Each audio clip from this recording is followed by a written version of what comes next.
money, whoa. Turn up now, I'm about to blow. Up and y'all don't even know. Powder keg about to explode. Independent, I run this show. International, run the globe. Hyperdrive, no cruise control. Got the life and they losing foe.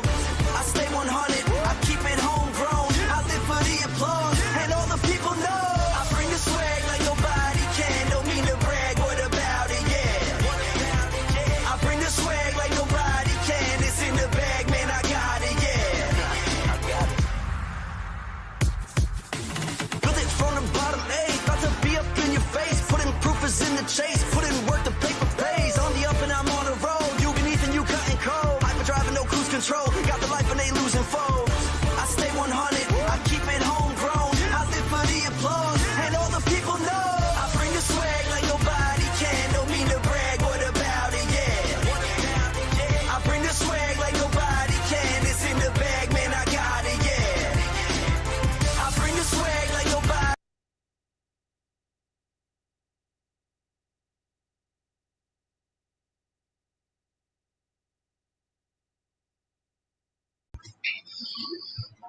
Hey everyone, welcome back to A Second Chance. My name is Philip Jones, kidney transplant recipient, and we have a special guest on with us today.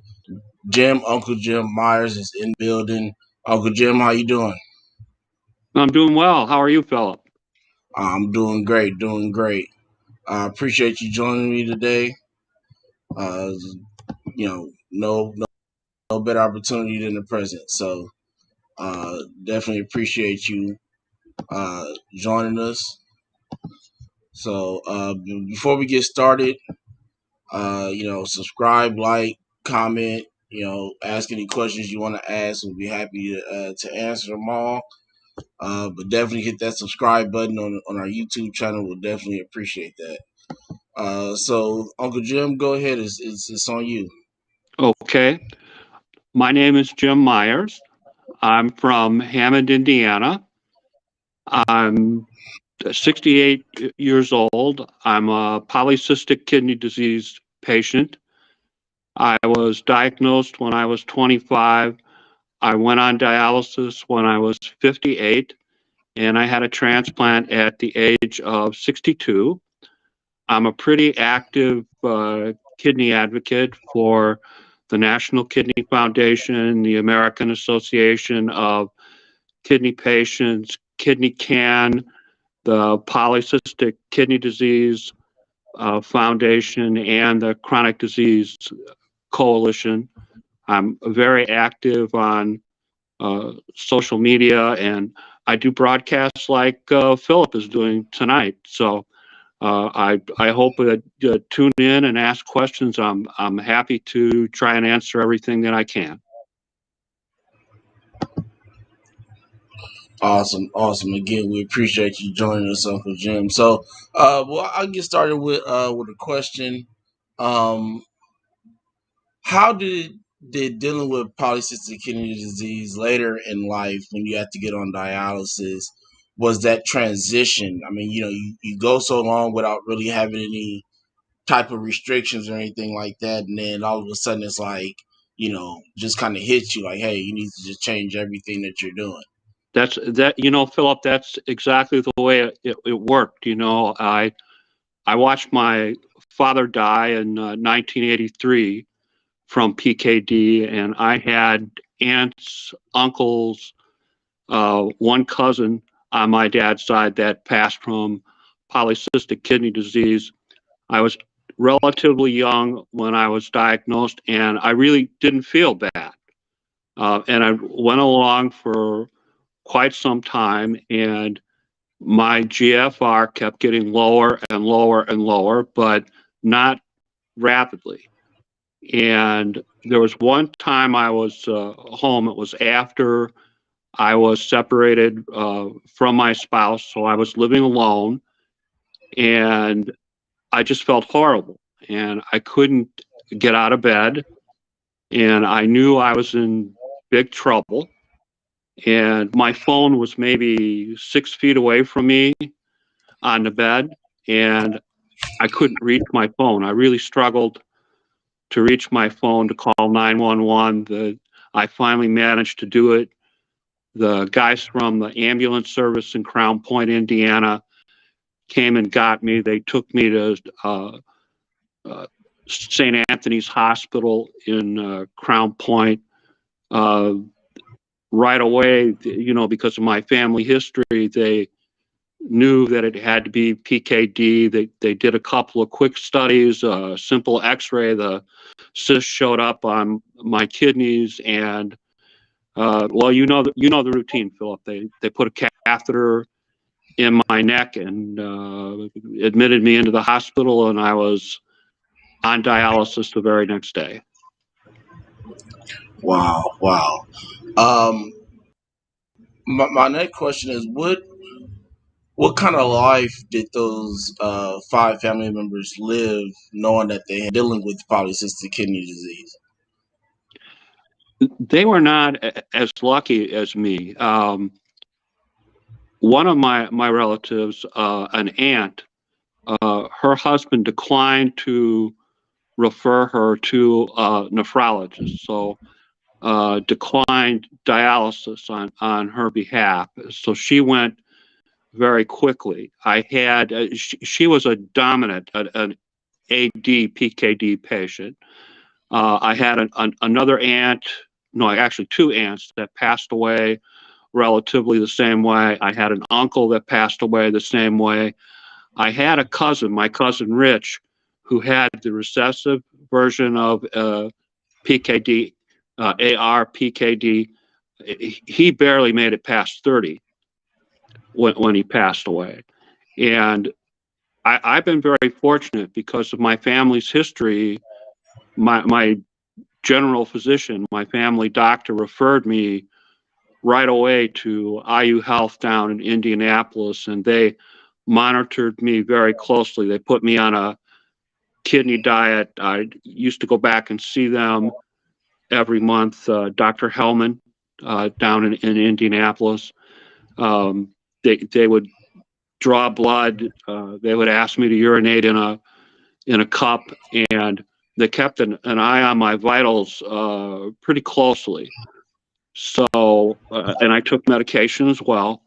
Yeah, so that kind of retarded the process a little bit. And as I said, because of my family's history, they did not take a wait and see approach. It was more proactive at that time. So when the time finally came for me to go on dialysis again, they were very, very proactive, and I've been very, very fortunate. And because of the fact that I was diagnosed relatively early at the age of 25, at that time in the 1980s, 1983 or so,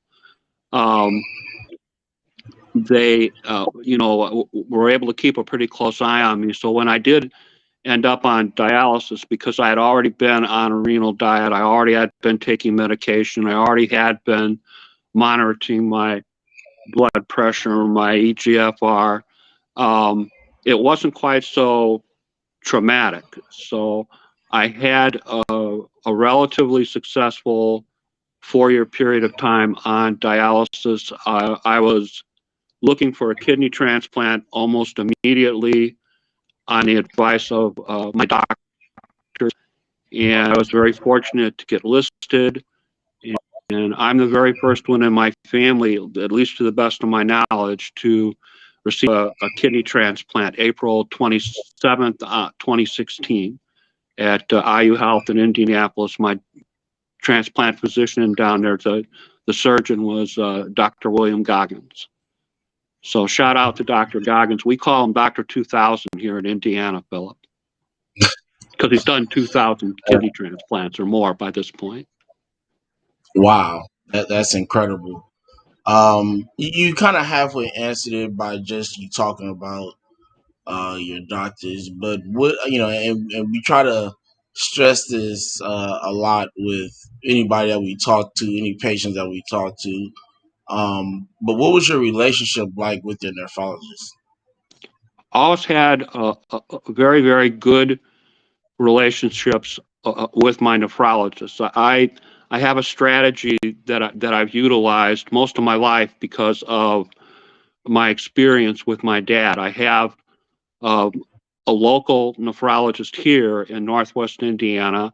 And of course, I have my post-transplant nephrologist, Dr. Debbie, down at IU Health. So, if I have some kind of immediate problem where, I can't travel 250 miles one way to Indianapolis, I can be hospitalized at Munster Community Hospital, for example, under the care of my local nephrologist. If it's something that threatens my transplant, they will get me stable, then they'll put me in an ambulance, take me down to Indianapolis so I can see Dr. Debbie and the good folks down at IU Health. But I've always had a very good relationship with my nephrologist. I think primarily, Philip, it's because of my family history, and it's because I ask a lot of questions. And I'm recommending to the members of the audience tonight to please be proactive in your kidney care. Don't be reactive. Don't when doctors tell you, we're going to wait and see. That's not a good sign. You want to be proactive. If you can get to answers sooner than later, you're better off. Yeah, definitely. Being proactive is a lot better way to go. I definitely glad to hear that asking questions will save your life because you just sit there and just kind of take in what they're giving you instead of getting clarity on certain things can make you make the wrong decisions. So um, that's great to hear. So I was reading your bio and saw that you named kidney Woody. Where did that name come from? My middle name is Woodrow. It's a family name. My grandfather Myers was James Woodrow Myers, and that he was the first. My dad was James Woodrow Myers Jr., and I'm the third. And I named my kidney Woody in honor of my father. Uh, it's something to always remember him by. And just like I said, it's a family name, runs in my family. Named after Woodrow Wilson. It's a good person to be named after.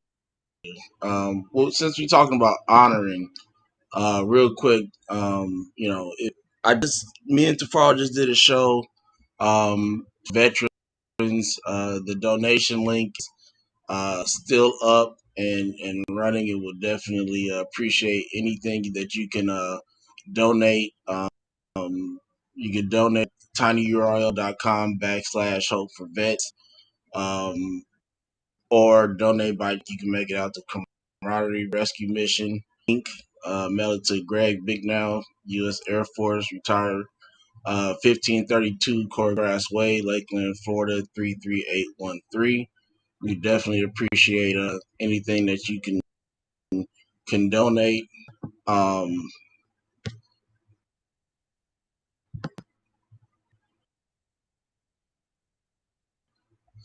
Started in Sure. Um, Actually, I started with the National Kidney Foundation, but my experience with AAKP, while I was on dialysis, I wrote an essay uh, for an advocacy group down in Indianapolis, and they sent me to my first AAKP meeting, which I believe was in Las Vegas. And when I was there, I went to as many of their educational programs as I possibly could, and they just knocked me out. There were so many great speakers, terrific issues, and so many people that were like me. And as when you're first diagnosed, when you're going through this, when you first start dialysis, you kind of have that feeling like you're alone. This is only happening to me. This is not happening to anybody else. And to attend that meeting and meet so many people that had been there, that had been in my situation, were a little further down the road than I had been. It gave me a lot of hope, and it gave me a lot of enthusiasm to advocate. So I was very, very happy to join the AAKP, and a matter of 2 or 3 years later, I was asked to become a member of the executive board, and so I'm on the board of directors with that particular group, and they do great things. They have national meeting. They have 2 or 3 meetings a year. One with the international group, and one that's basically homeborn kidney advocacy. So I strongly recommend to the members of your audience that if you have questions, you have issues, you want to learn, you want to get hooked up with people that know what they're talking about, you want to communicate face-to-face with experts. I'll give you an example. Dr. Fissel, the guy that is working on the artificial kidney, I've met him and talked to him. He's lectured to us a couple of times. That is a great organization for that purpose. And, you can find them on Facebook. You can find them on Twitter, the American Association of Kidney Patients, the full name for the group. So if you get a chance, please check them out. They're good people, and if you need a reference or you want links, drop me a note, kidneystories@hotmail.com, and I'll be happy to help you. Awesome. Well, we're gonna go to a commercial real quick, and then I'll ask you the rest of my questions. Sure.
Welcome back to a second, Jim. Uncle Jim Myers here with us today. Uncle Jim, again, while I was reading your bio, I saw that you got a degree from law school and two MBAs. What was your original intentions? What were you planning on doing with that degree? Um, well, after I graduated from Valparaiso University School of Law, that was 1979. I guess that dates me a little bit. 1979. What I wanted to do was to go into criminal law, do criminal defense work, and I did that for a law firm in Portage, Indiana, for a period of 4 or 5 years. And then I was hired by a law firm in Chicago, Leonard Ring and Associates. Leonard was a great trial lawyer in Chicago. He did personal injury type cases, accidents, workplace accidents, workman's compensation, medical malpractice, products liability, things of that nature. So I learned a lot about civil cases and prosecuting personal injury cases. And after 4 or 5 years there, I went out on my own and I practiced out of Indiana, Illinois, and Michigan. And that was what I intended to do. And I did for a long period of time, almost 20 years. But then I started to get sick and I was making mistakes. I was missing court dates. I had brain fog, that kind of thing, Philip. So I eventually had no choice but to retire, and I became basically a full-time kidney patient, dialysis patient at that time. So, but that is what led me to kidney advocacy is my experiences while I was on dialysis. When I was on dialysis, they were attempting to pass a law that would have limited the services that people would get from their dialysis center. It would have limited the individuals that take care of us, the nurses, the techs, the dietitians, all those people that look after you while you're doing in-center dialysis. And, then lawyer Jim kind of came out of the vault. I was angry about that. I was outspoken about that. I spoke at several national conventions. I prepared petitions on change.org protesting that. I contacted politicians in Washington and locally, and a group of us. We fought it, and that's what led me to do the things that I do today. Now, we weren't able to stop them completely, but we did slow them down quite a bit, and personnel did not change that drastically, and service to patients did not change all that drastically. And I began to feel, Philip, like this was my purpose in life, that everything that had happened to me up to that point, my education, my experiences as a student, my experiences as a lawyer, my experiences with getting sick, my experiences with kidney disease in my family, my personal experiences with kidney disease, I began to feel like this is why you went through all of this. This was preparing you to advocate for other people. And I found a new purpose in my life. And so I did things. I joined the National Kidney Foundation. I joined the American Association of Kidney Patients, as you mentioned. I joined the Polycystic Kidney Disease Foundation. And I've always been kind of a professional student. You mentioned I had two MBAs. I went back to school when I was 50 years old, okay, to get the MBAs. And I was like the oldest guy in all my classes, okay, but I've always kind of been that way. I'm basically professional student and academic at heart. So all of these things kind of combined uh, to lead me to kidney advocacy, and it's something that I very gladly do, and I'm very happy uh, to do, and I enjoy meeting with uh, my members of Congress in Washington and my local members of Congress. I enjoy sharing what I refer to as kidney stories, basically news stories, every evening. I have almost 100 kidney-related groups on Facebook. If there's a social media platform, I've accessed it and use it all the time. As you know, I do broadcasts like you guys do. Anything that I can do to raise awareness, to help educate, and just so everybody knows, Philip, I don't take money. I only if I'm asked to consult with a large group do I take money. I don't take money from my fellow kidney patients to try and raise awareness. I want people to understand or to realize that when I give an opinion or I share a story or I write a blog or I give a talk, it comes from me. That nobody controls me, nobody's paying me. That this comes from my heart, and I'm I'm known to kind of wear my heart on my sleeve when I advocate. So I felt that this is what I was meant to do. This is why I went through all of these things that I went through, and I'm happy to do it. More than happy to do it. And we definitely appreciate your hard work and time that you put into everything that you do. I definitely commend you, going back to school. I mean, I feel like you're never too old to learn something.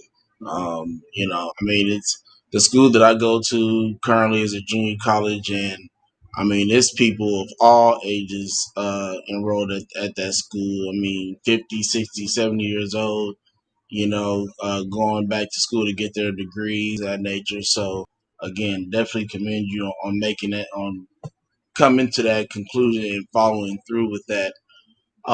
You mentioned in-center dialysis. Did you also do peritoneal dialysis, or did you just do in-center? The only type of dialysis I did was in-center hemodialysis.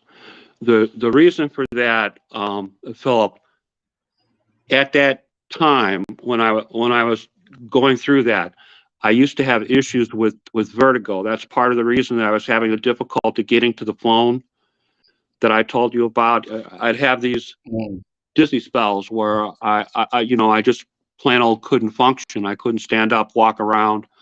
I actually had an operation on my right ear and gentamicin injections uh, to try and change that. Um, it's a good news and a bad news thing. The good news is I don't really have vertigo anymore. I mean, it's been about 10 years since I had a serious attack. And for a while, they were coming like every month, every 2, 3 weeks. And it was really disabling. Um, but since the surgery, I haven't had, serious attacks. The bad news is I don't hear out of my right ear anymore. My hearing there is very limited. So there was a trade-off, but at least now I'm stable most of the time. So I'm been very fortunate. Again, I owe my doctors for taking such good care of me. Oh yeah, definitely. I think all of us as patients, owe our doctors and physicians, for you know, put our care first. And that thing about being proactive is that when you're proactive and you have that relationship with a nephrologist or your team, it shows that you care about your health, which makes them care about your health even more and want to put their best foot forward to make the best decisions that they can for you. So, I have one more question. Oh, so went through the dialysis thing, and again, when I read your bio, I saw that you had your transplant. I believe it was April 27th, 2016. So Yes, sir. 6 years, 6 years as of this year. That's awesome. Congratulations. Thank you. How's life been since your transplant, and how was recovery? Um, Recovery went very well. As I said, it's interesting. Um, my antibodies, my antigen levels, uh, ever why not high, had bounced before I was transplanted. Go up, down, up, down, up, down.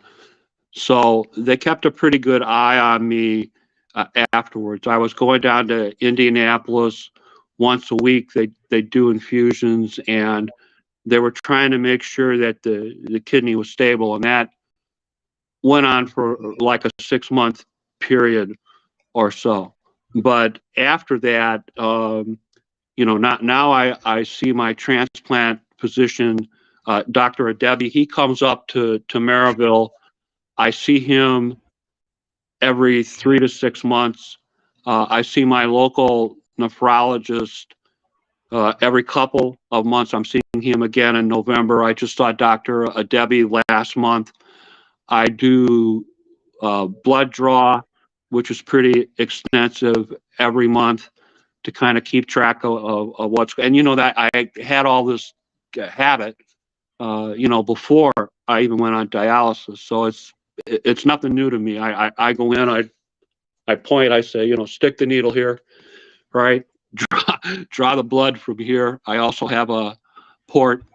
Um, so you get used to doing that. So it's not quite so bad, but they keep a very close eye on me to this date. My recovery went very well. I've done very well with my transplant. Like anybody that goes through this, there's been adjustments to my medication.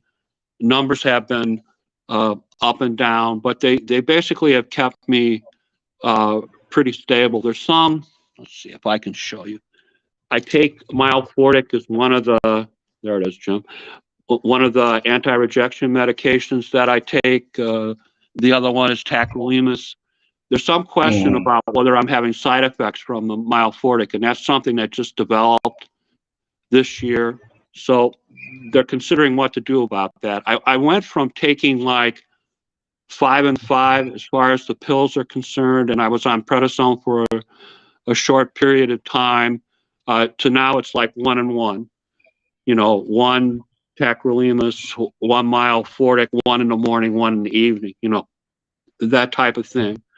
So, like I said, they keep a very close eye on me. They keep a very good track of my numbers. I've gotten excellent advice, and because of that, my recovery has been no kidney transplant, no kidney patient, no dialysis road is exactly level smooth. You know what I mean? I mean there are bumps.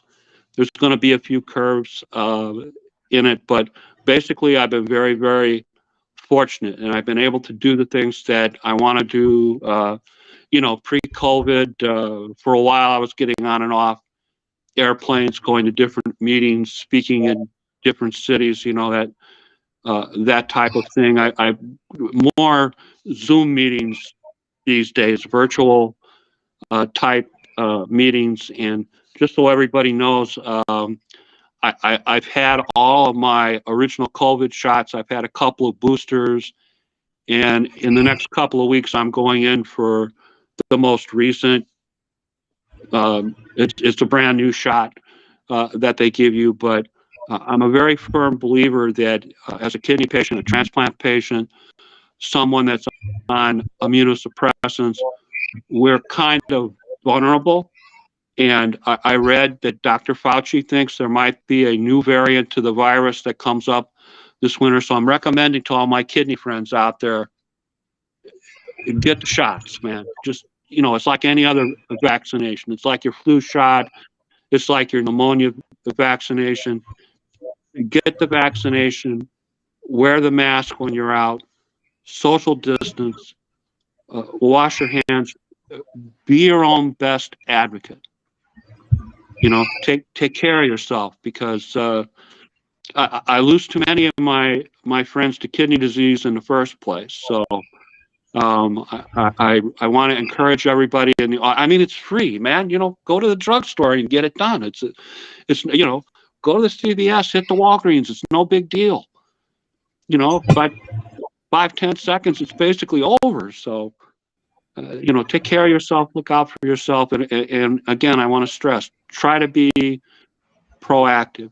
Try to stay ahead of the game, not reactive, where you're behind it and you're trying to take care of something and it's already out of control. You don't want that. That's too rough on you.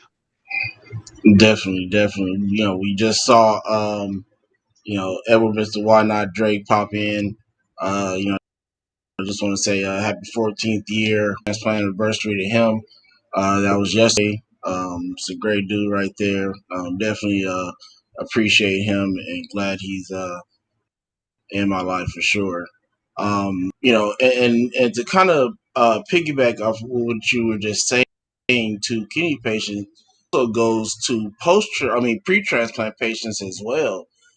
Get that shot, because this is the one time that the health administration is not going to budge on that decision on if you have this shot or not before they give you a transplant. You have to have this vaccine in order to have your transplant. And you're doing all this fighting, and it's gonna take more health out of you trying to fight it than it would if you'd have just taken it and been done with it. Probably would have had a transplant a month, 2 months later, depending on how long you've been on dialysis or anything like that. So, just go ahead and take it. It's definitely worth it.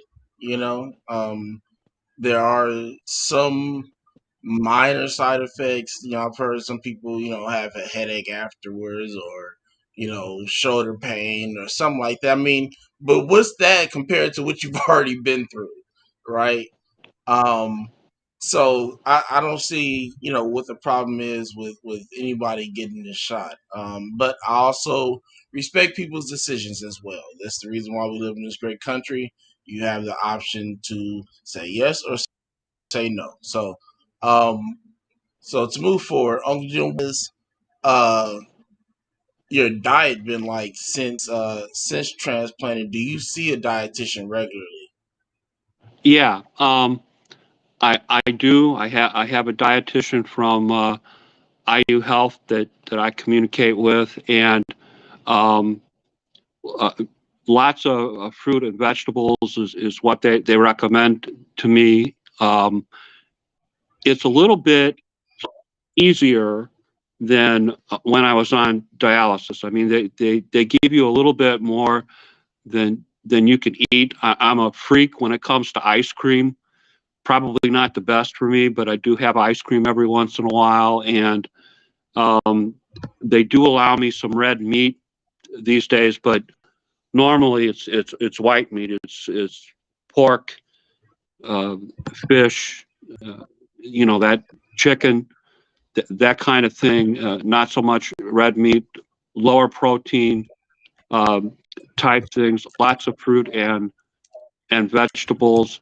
I'm old school, so not quite so much caffeine as maybe you had before. Your kidneys were affected.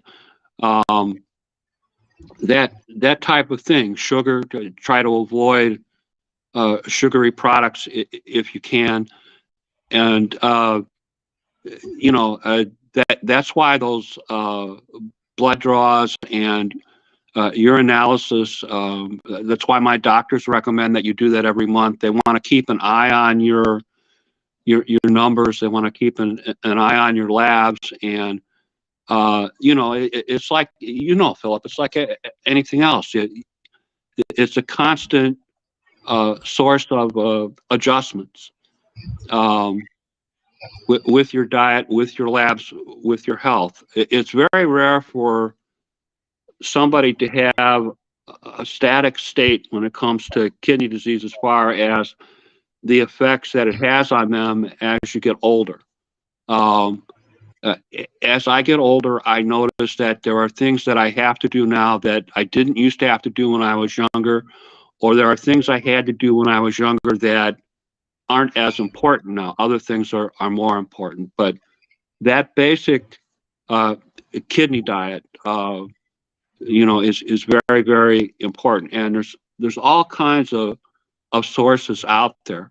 I'm recommending you get a medical nutritionist, dietitian, a genuine therapist, somebody that can advise you how to shop, read labels, what kind of products you can buy, what sorts of things that you can eat, what kinds of things you have to avoid, because everybody's situation is a little different. I mean, they're people, they're educated people, and some of them are specialists in chronic kidney disease or post transplant. So they can give you great advice and point you in the right direction. And it's individualized based on your labs, right? That's why your labs are so important. So um, make sure that you follow through on your labs. If you don't have a dietitian, I recommend you consult with one. I think Medicare pays for a couple of hours of consultation. So, you can get some help for free.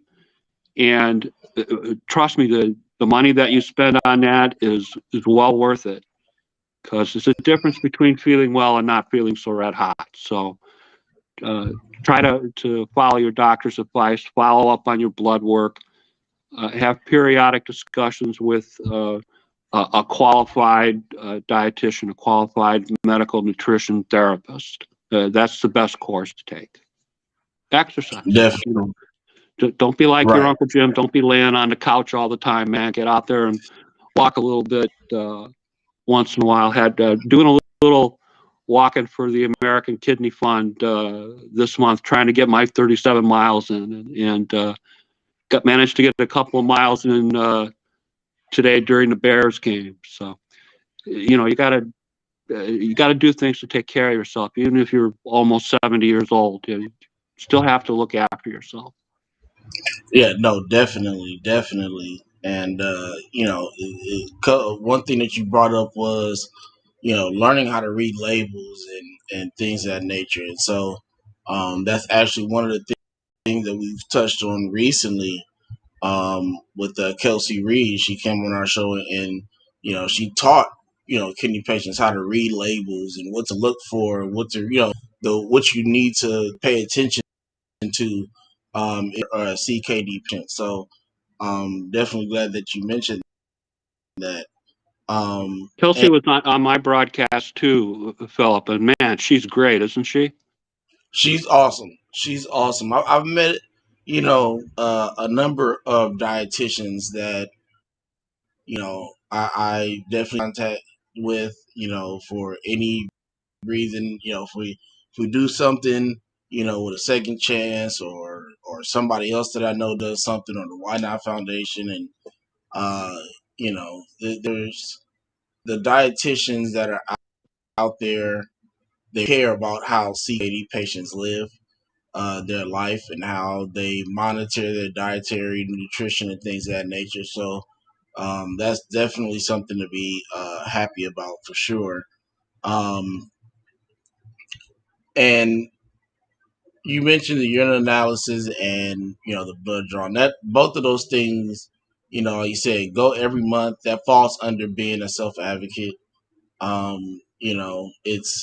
It's very important, because all it takes is for you to miss 1 month, to miss something important that you could have found a month earlier, and wouldn't have had to deal with so much. I mean, it's things with any organ failure patient, or anybody dealing with life threatening illness. Anything can happen at the snap of a finger. So you want to make sure that you stay on top of these blood draws and urine analysis and things of that nature, because it can be what's in between life and death. So definitely make sure that you go see, your nephrologist or your pulmonologist or whoever it is that you go see, your dietitian for sure. Definitely look up, what Medicare can do for you in that area of seeing a dietitian. I would just say contact somebody, just contact the dietitian and just say, hey, I need help in this area of my diet, nutrition, and I'm kind of lacking in this area. And most of the time, if it's like one area of something like that, then most of the time they'll just give you the time and just help you out do what you got to do.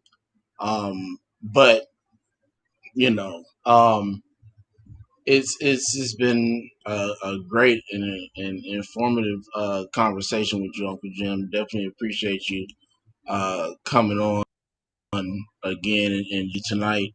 A little bit later on your end, so I'm not going to keep you too long. Hit the comment section real quick. Fred Hill dropped in on us.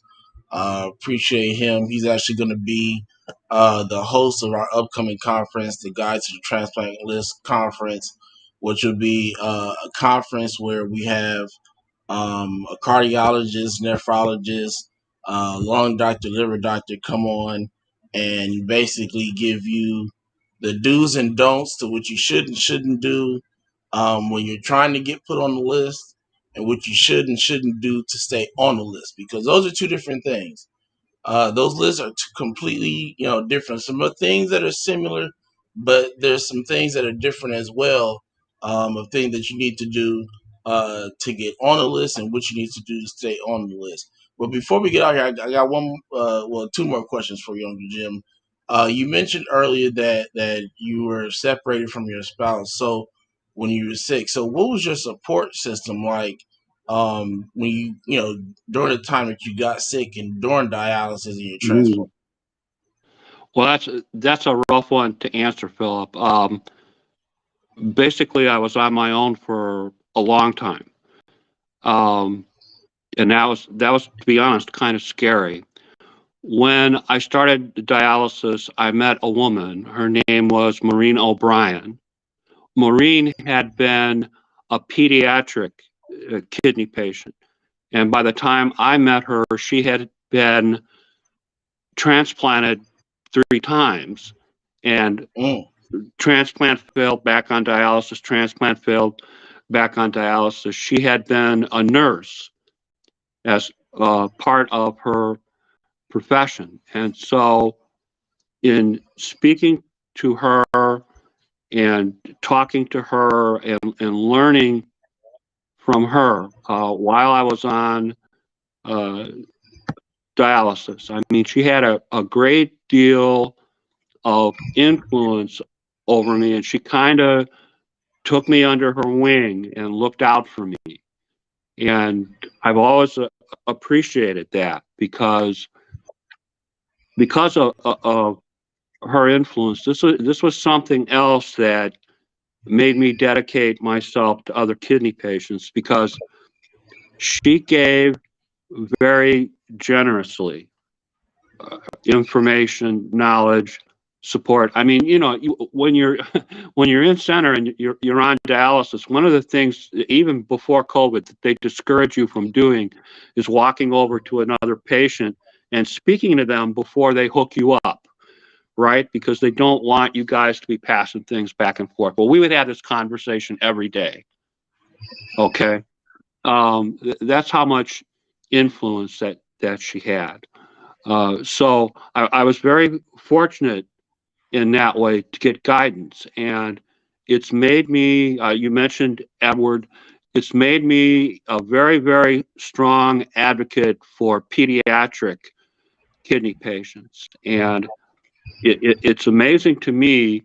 I've been down to Riley's in Indianapolis. That's a children's hospital where they do kidney transplants, they do dialysis for pediatric uh, patients. It's always amazing to me how really young some pediatric dialysis patients are.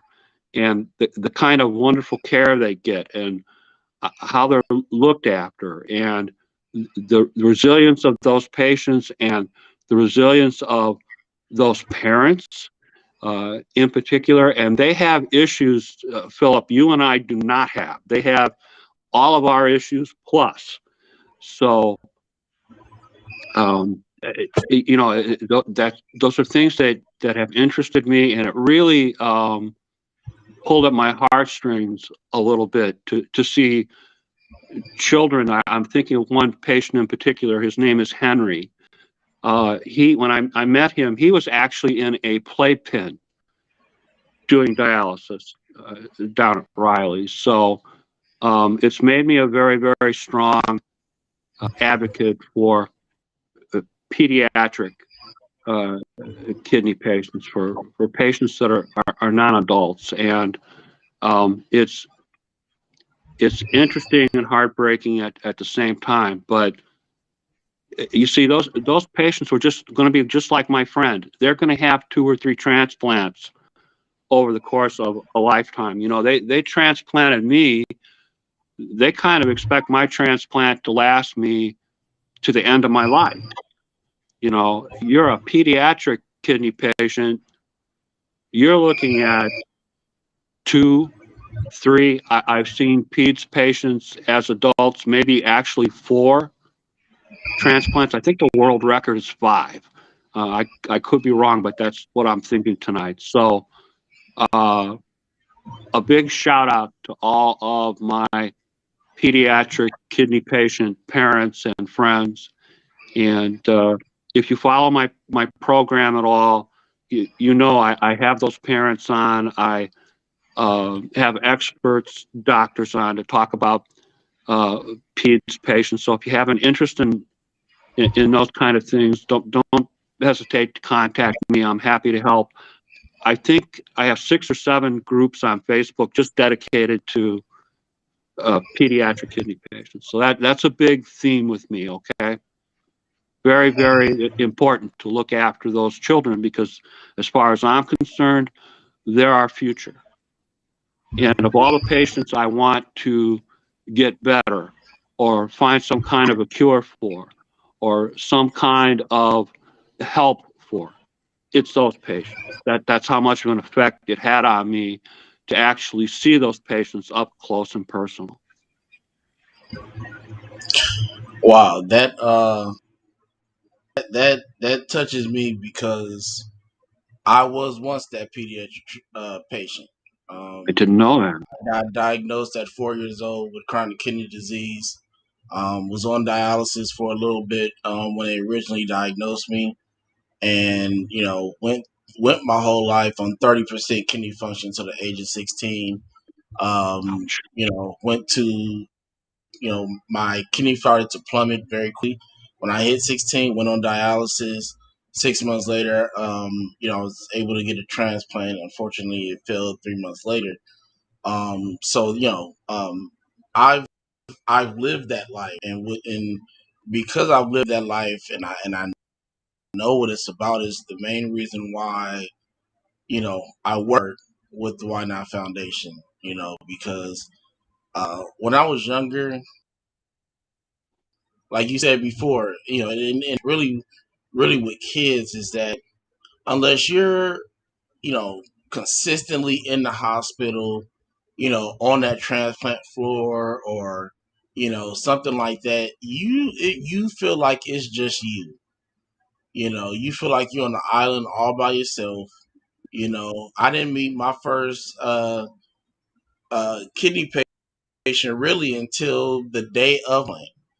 And that young man happened to be the person that was receiving the other kidney from the person that I was receiving mine from. Ah, And so, it took, 12 years, well, 13 years, dealing with kidney disease before I met somebody else that was going through the same thing that I was through. And I'm a shy person. So even when I was at UCLA after my transplant, I had a great relationship with my nephrologist. I could talk to him about anything, you know. He's currently still in my life to this day, Dr. Robert Edinger at UCLA. He played a vital part in both after my transplant.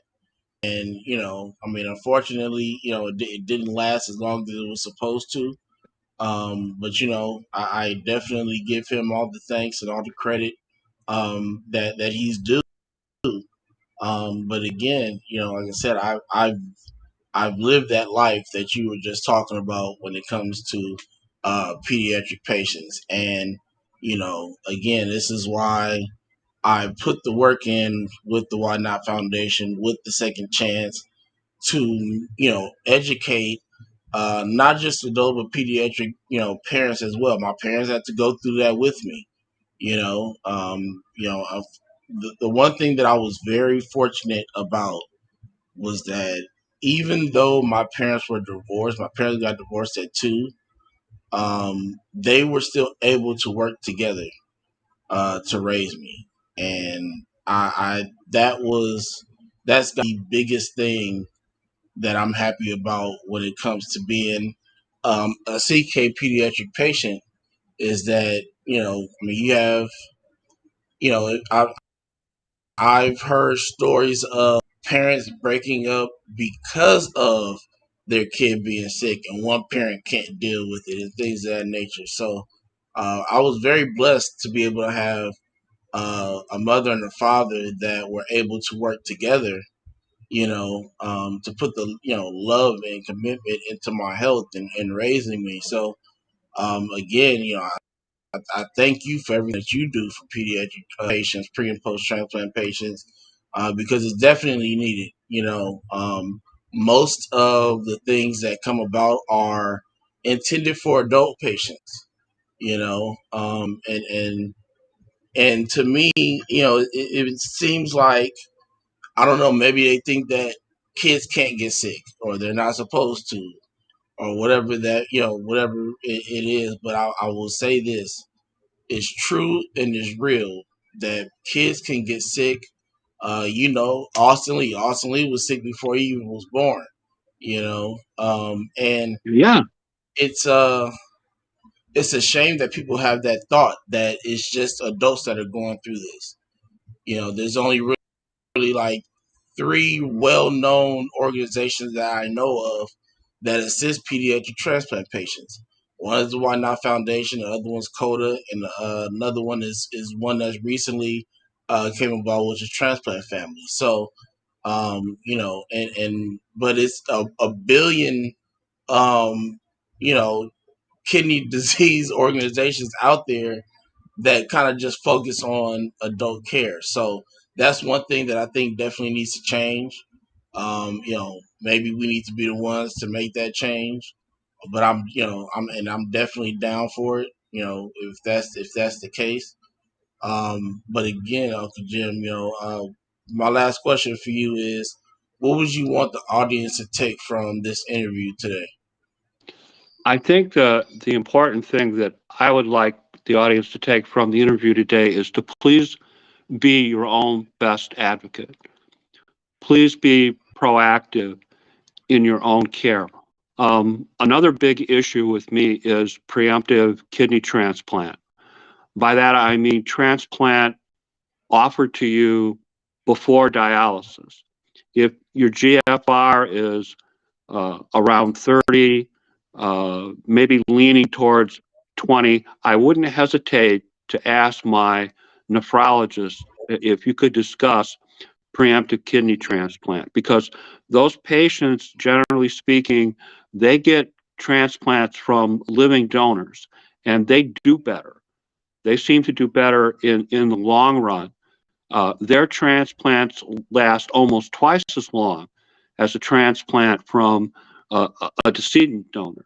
For example, Philip, you know my good friend Kent Bressler. Kent Bressler had a preemptive transplant back in the 1980s when it really was not discussed or fashionable. Wow. And he has been a single kidney transplant patient now for 34 years, 35 years. I mean, quite some time off of his brother's kidney, and you do so much better, and the longevity is better, and overall your overall health is better. And physicians, nephrologists, your family practice doctor, they all too frequently forget to mention the option of preemptive kidney transplant. So you have to speak up for yourself. So if you're in that position, they're starting to talk to you about, when you get to GFR about 20, we're going to have to start talking about dialysis. Don't be afraid to raise the issue. Don't be afraid to raise the issue after you're diagnosed with a particular kidney disease. What do I have to do to get a kidney transplant? What centers are available to me? How do I keep from having 2 or 3 centers that I'm listed at draw from the same pool of kidney patients? For example, when I was looking for a kidney, I was multiple listed. I listed at 3 different transplant centers: Indianapolis, Indiana, Rush Medical in Chicago, and the University of Wisconsin in Madison, Wisconsin. So there's nothing wrong with listing at multiple centers, and it gives you a better opportunity to get a transplant sooner. And the sooner you get a transplant, the better off you're going to be. So don't be afraid to ask about these things. Don't be afraid to start inquiring for yourself. Anything that you can read or study, get your hands on, do it. If you have people like myself and Phil that have been down the road a little bit, have a little experience, guys like me and Kent Bressler, between the 3 of us, me, Kent, and Armand, we have over 100 years of kidney experience. So, you can reach out to guys like us. People do all the time, okay? People contact me on Messenger, contact me on kidneystories@hotmail.com. Don't hesitate to do that. I'll help. If I don't know the answer, I'll look it up, man.